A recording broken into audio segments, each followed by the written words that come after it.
The men's 100-meter heats at the World Championships are officially over, and if action on the track is actually what you wanted, they gave it to us, and then some.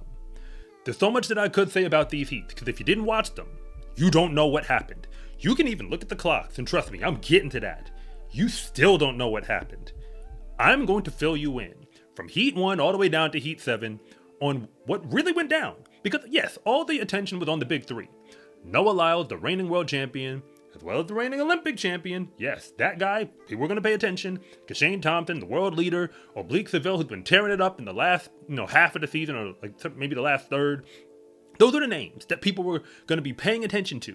Like, how do they look during the heats? I get it. But if you actually watched everything, like, some things went exactly how I expected, some things went better than expected, and some things were about as wild as anybody could have ever thought it could go. So, hey, I'm not going to drag this video out to make it any longer than it needs to be. Let's get into it. Because Heat 1 gave us Oblique Seville. Like, that's what happened. So we expected him in the heat where, if you look at the heat sheet, there was nobody in there who by name should be running close to him. And Oblique Seville knows how to run, like, he does well in the first two rounds almost always historically. So for Heat 1, when the gun goes off, something crazy happens. Oblique literally doesn't move. The entire field takes like a step or two, and then he leaves the block. I'm not making this up. At which point I'm like, wait, is this a joke? Like, what's about to happen? Now, Oblique Seville runs his way into third place, which is important, because he needed to get third in order to have an automatic qualifying spot. And when the clocks come up, the clocks are ridiculously fast. I'm going to have, I guess a controversial take on the clock, because I think that there might even have been a clock error. Because we got, I apologize if I'm saying the name wrong, Gif Leolela of South Africa. He went 9.87 seconds in a brand new PR. And then behind him was Kenyan Sola Ajayi of Nigeria, who also runs for Auburn. Once again, a brand new PR. Then they told us that Oblique Seville ran 9.93 seconds, because the first two guys were under 9.9. And that's not a PR for him. But remember, he was sitting on the block. And then the man who was in fourth also ran a PR. Like, come on, man. Like, for real? I mean, PR season best, something like that.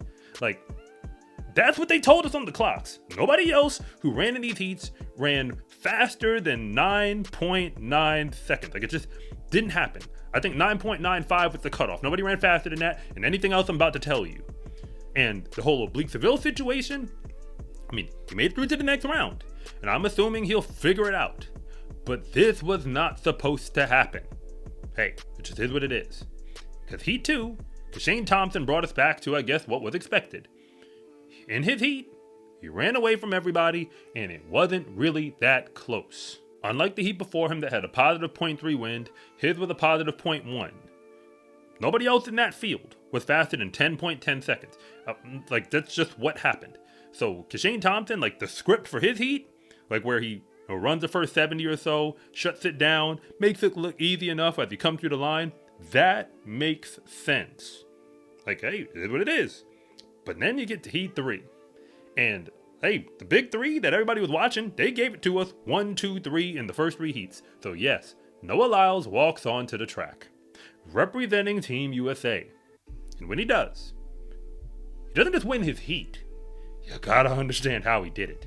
Because he also goes 9.95 seconds. He matches Kishane Thompson on the clock. But then you see the win factor. That thing's at negative 1.1. And Akeem Blake was in that heat. The same Akeem Blake, who we know is a great starter, was at the World Indoors, in the 60 meter, some time ago. Granted, he lost to Noah in that race, but I mean, the man can run the start. Noah Lyles was not in first place till 70 meters. I tracked it. Maybe 65, 68, 70. And he wins the heat 9.95 to 10.07. That means he put 0.12 seconds on the guy in second place in the last 30 meters. If Noah Lyles is going to go 9.9 like that into a negative and put distance on the field. Remember, this is the same Akeem Blake who went 9.88 at the Jamaican trials. This guy is ready. Like, he's going to be a problem if you want to take him out in the final. I mean, hey, more to tell about that in a moment because we've got more heats to get into. But if you're new here, I want to say thank you for even making it this far into the video. And and I'm Coach Rob, and if you really want to know what's going on with the fastest athletes in the world, then you are in the right place. And if anything that I say actually connects with you, it is always greatly appreciated if you would please like and subscribe. But if I don't, just let me know in the comment section, because I try to read them all. So when we get to Heat 4, now we get Kenny Bednarek of America. He also had a negative headwind of negative 0.8, and he went 10.01 seconds to win this heat. Jerome Blake was not terribly far off of him, and actually started, making some real progress in the back part of the race. So Kenny didn't get the luxury to just shut it down the way in which other people did. I mean, Noah ran through the line for the most part. I mean, I wouldn't say it's like the last, little bit he was really pushing, but for Kenny, he ran. Like, he had to run through the line. He looked across like he was comfortable enough. Like, he knew he was qualifying, but he also realized, I don't have this thing sewn up. Jerome Blake, for the record, had actually run pretty well this season. Probably been the best season we've seen from him, like start to finish, in his pro career. And he's been winning, gold medals on the 4x1 with Canada. So he had a shot to make the final. But, I mean, going beyond that, Kenny B, we know what he wants to do. He believes he belongs on the podium, perhaps even at the top. And if that's going to happen, he might need to go a little bit faster than this. And I don't just mean the time, I mean like the performance is probably going to have to step up between now and that moment. He's only got 24 hours to fix it. And then we got Heat 5, which is also a little bit erratic depending on how you look at it. Because Letsile Tebogo, who really hasn't looked good in any of his heats this year, like any of his races, he goes out and runs 10.07 into a negative 1.2. That kind of makes sense for about how fast he is. But, like what we've been seeing in the season. But he wins that heat, and it doesn't look that close at all. So everybody else just didn't run fast. Just being real. And the everybody else's are Andre DeGrasse and Courtney Lindsay, who went second and third in that heat in 10.16 and 10.19. If you put that on the board, I mean, Courtney Lindsay as an American, I know he wants to be in the final, but from what we saw in his last Diamond League races to where we are right now, I'll be honest, I'm not necessarily seeing it. Hopefully something changes, but I'm just not seeing it. But Letsile, who we knew had the talent to be there, seems like ain't nobody really around who's gonna stop him. And after all that, Heat 6 goes off. And this one, once again, if you didn't watch it, you don't know what happened. The first thing, the T-Mars McCallum of America comes to the line. And he ran a PR at the USA Championships, 9.83 seconds. So you can't count him out just on that. But he technically false starts. Like the way that the clock reads it, like they do, the gun, double gun, they call everybody back and they look at, the reaction time, and he reacted in 0.099 or whatever the number is, where he's 1,000th of a second off, or I believe it's 1,000th of like what you're not supposed to do, or 100th. Like the margin is real close. But they give a green card to the field, so everybody runs.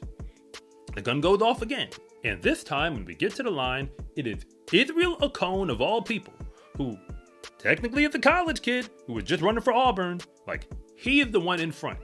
They were running into a slight minus. I believe it's negative 0.6, negative 0.4, something like that. I'm going off ahead. It was still, 10.04, I think 10.04 was the winning time. And Zarnell Hughes of Great Britain is right behind him. Lamont Marcel Jacobs of Italy gets up for the third qualifying spot. He doesn't even break 10.2. I knew the times were going to be slower after the false start, and they had a very long wait before this heat even went off, before the false start. And then T-Mars McCallum, who's eliminated. Like, he's eliminated on time. That's a wrap, because he's in fourth. He also pulls up hurt, where they help him off of the track. Now, Team USA, we'll talk about this at another time. When it comes to the 4x1 and whatever we were going to do in the prelim, that plan is shot, clearly, and now they're going to have to make a new one. So, yeah, that conversation's going to be fun when we get there. And then we get the seventh and final heat, where Akani Simbine runs 10.02 seconds into a, basically, still win, 0-0. Now, the 10.02, he actually beats, Abdul Rashid Saminu and Ferdinand Omanyala. They go second and third, but, to be honest, like, he put some distance on the field. I think they're both in, like, the high 10.0s, like, more or less. Like, that's where they kind of finished, his 10.02. But Akani ran comfortably to win that heat. And some people have Akani to make it on the podium, because he's basically been hanging around for the last few years without actually pulling it off, especially at the Olympics in 2024. So, what does all of this mean? because this was a wild, segment of heats, which is why I always make it my business to watch the heats from start to finish. Everything about it. And if your concern is who's going to make the podium, the only two things that I can promise you is that Noah Lyles and Kishane Thompson are going to be there. And when I say promise, I mean almost without fail. Yes, something could happen, but they're supposed to be there. I don't know why we want to create a narrative that, makes it look something different. But the way they ran, because Kishane just executed exactly how he should. He goes off, runs away from him. You can't reel him in. Certainly not in the heats. Nobody had the talent. The clock's on the board. Hey, see y'all later. Come see me in the final. Yes, there's a semi, but come see me in the final. That's basically what that race was. And then Noah does the exact same thing. And this heat reminds me of the one he ran to start the World Championships in 2023. That time, he ran down Omanyala. This time, he ran past Akeem Blake. He ran basically the same time. I'm going off ahead. I believe it was 9.95 back then. But to do this into the negative and do it that comfortably, because people have been doubting Noah's speed, it's looking like the man is as fast as he's going to need to be to win a medal this year. Specifically, we know which color he's going for. But then there's the Oblique Seville situation, because Noah Lyles was interviewed, and they asked him, what do you think about Oblique? Did you see his heat? And he said, yes, I saw it, and I expected that something was going to happen, because he was, panicking in the back room before he went out. Oblique apparently said in an interview that he was dealing with personal issues.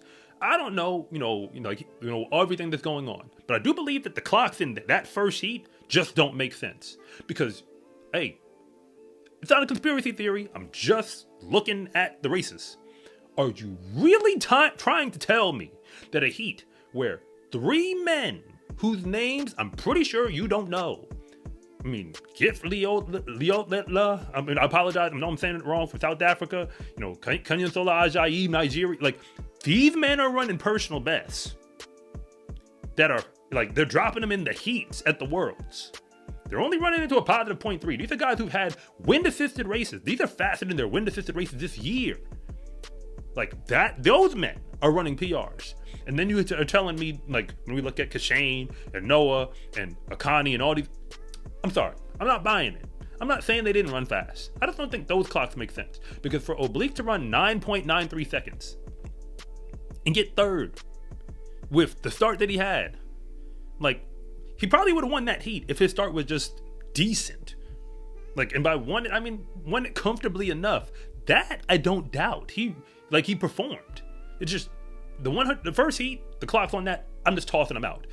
We have qualifiers and we're moving on. And I honestly think because that heat was so fast, it kind of messed up the time qualifiers for everybody else. So if you didn't go top 3 in your heat and you weren't in heat 1, it was going to be hard for you to get to the final. Then you have, the reverberations, because the fastest men in the world are who we thought they were. Once you get past the top 3, we kind of already know that the people who've done it in the past, Darnell Hughes, Letsile Tebogo, these are the ones who are going to likely make the final again. We've even seen evidence this year in different ways, whether it was the 200, the 100, who has the talent. But the podium, that's different. 2 of those spots, as far as I'm concerned, are gone. And Oblique is supposed to get the 3rd one. We don't know which medal it'll be. Supposed to. And right now, that's looking like a toss-up, because he's still going to have to get it right in the semifinal. It's going to have to happen.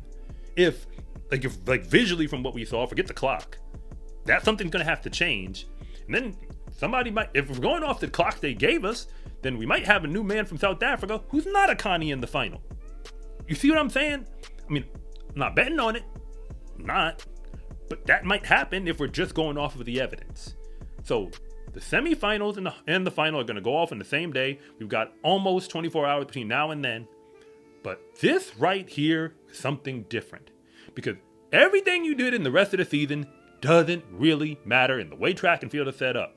This is the World Championships. And if you can't do it here, as far as I'm concerned, you really can't do it. Because nobody's going to remember. All the fastest men in the world can attest to this. That if you're not in first place, at least in the eyes of a casual track fan, notice I said that part, and the gun goes off in a final race at the Worlds, if you're not in first when it's done, you might as well be in last. And that's that. In the sport of track and field, confidence is everything, because when you win, that is just the moment when everybody else finds out what you already knew to be true, that fast is a lifestyle. Get your Fast is a Lifestyle track and field gear at scarecruiting.com/shop or use the link in the description below. It's a huge support to me and this channel so I can continue to make you more content like this. And remember, it is always greatly appreciated if you would please like and subscribe.